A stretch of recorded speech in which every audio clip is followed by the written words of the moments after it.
Hello प्यारे बच्चों। तो मैं फिर से आप सबके सामने आ गई हूँ एक और नई कहानी के साथ। तो आज की हमारी कहानी है बीरबल और 3 प्रश्न। तो आप सुनने के लिए तैयार हैं? तो मैं भी सुनाने के लिए तैयार हूँ। आइए फिर। बीरबल को उसकी चतुरता के लिए बादशाह अकबर बहुत पसंद करते थे। इस बात से एक दरबारी बहुत ईर्ष्या करता था। वह स्वयं बीरबल की जगह लेना चाहता था और मुख्यमंत्री बनने की ख्वाहिश रखता था। एक दिन अकबर बीरबल की बहुत प्रशंसा कर रहे थे। दरबारी से प्रशंसा सुनी नहीं गई और वह क्रुद्ध हो उठा।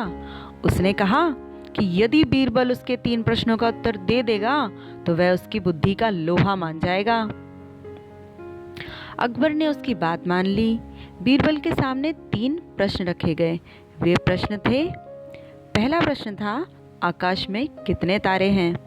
दूसरा प्रश्न था धरती का मध्य कहाँ है। और तीसरा प्रश्न था हमारे राज्य की प्रत्येक गली में कितने मोड़ हैं।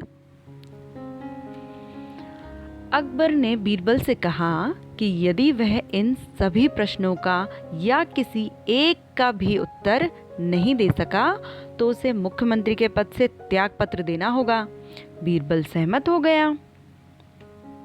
पहले प्रश्न के उत्तर के रूप में बीरबल एक लंबे बालों वाला भेड़ लेकर आया और कहा, इस भेड़ के शरीर पर जितने बाल हैं उतने ही तारे आसमान में हैं।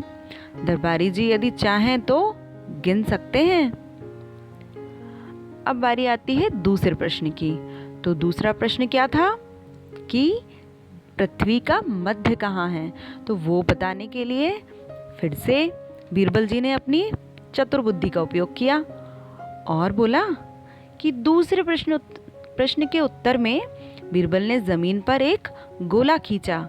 बीच में लोहे का एक सरिया या उसे छड़ भी कहते हैं ना, उसे गाड़ दिया और उसे पृथ्वी का मध्य बताया और कहा कि यदि दरबारी को कोई शंका हो तो वह स्वयं माप सकते हैं।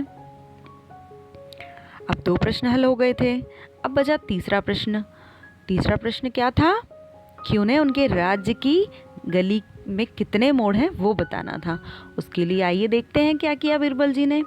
तीसरे प्रश्न के उत्तर के रूप में बीरबल ने कहा, मुझे न केवल हमारे राज्य के बल्कि पूरे विश्व में किसी भी शहर मोड़ की सही संख्या पता है। ऐसे केवल 2 मोड़ हैं, एक बायां मोड़ और एक दायां मोड़। दरबारी अपने व्यवहार के लिए अत्यंत शर्मिंदा था। उसने अकबर और बीरबल से क्षमा मांगी। तो देखा बच्चों, जब हम किसी भी कठिन परिस्थिति में होते हैं ना तो उसका रास्ता कितनी चतुरता से लिया जाता है और यही शिक्षा हमें इस कहानी से भी मिलती है। तो आपने इस कहानी को ध्यान से सुना। तो अब आप मुझे ये बताइए, आपके लिए आज का प्रश्न छोड़कर जा रही हूँ कि बीरबल से जो दरबारी ने दूसरे नंबर का प्रश्न पूछा था वो क्या था। तो आप मुझे कमेंट कर ज़रूर बताएं। तब तक के लिए नमस्ते, गुड बाय।